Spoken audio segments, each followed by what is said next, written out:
Hi everyone, I'm Julia, and the key educational philosophy that I chose to focus on for this project is progressivism. The main goal of a progressivist education is to support the greatest personal growth for the student, all while maintaining a strong sense of that student's autonomy. So Wells and Clayton in the textbook really emphasized project-based learning, they emphasized process over product, and they also emphasized a hands-on focus for the student where their education is really driven by curiosity rather than just the end results.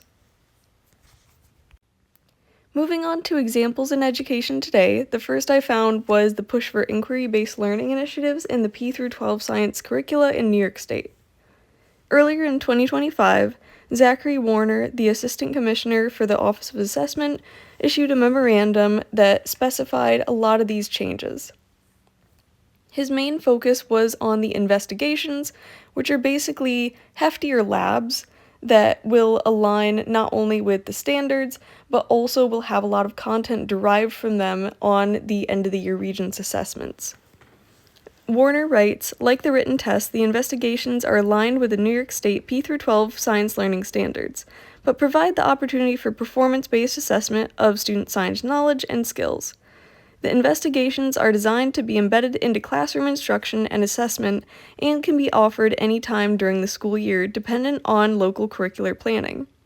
Basically, these investigations are very student-driven, once again inquiry-driven, and will be less guided by the teachers, and this is why they really follow with that progressivist ideology. They're much more hands-on, and they're causing the classroom to shift to sort of fit around that hands-on investigation rather than being primarily just preparation for the regents and content.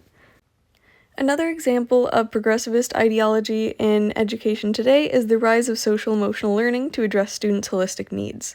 This comes at a time in which we're realizing more and more that students' mental health and their autonomy as a person really needs to be addressed in order to keep them engaged in their learning and the actual content that we're teaching. Basically, on the New York State Education Department website, there is an entire list of many diverse lesson ideas that span through P through 12 grades that also tie in the New York State Education Department curriculum.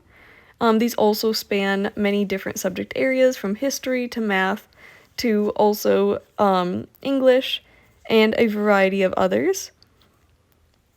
Through the recommended SEL activities, I found two for the 9 through 12 grade levels, one being to use historical events to discuss the feelings of historical figures and how these feelings affected others and ultimately the outcome of history.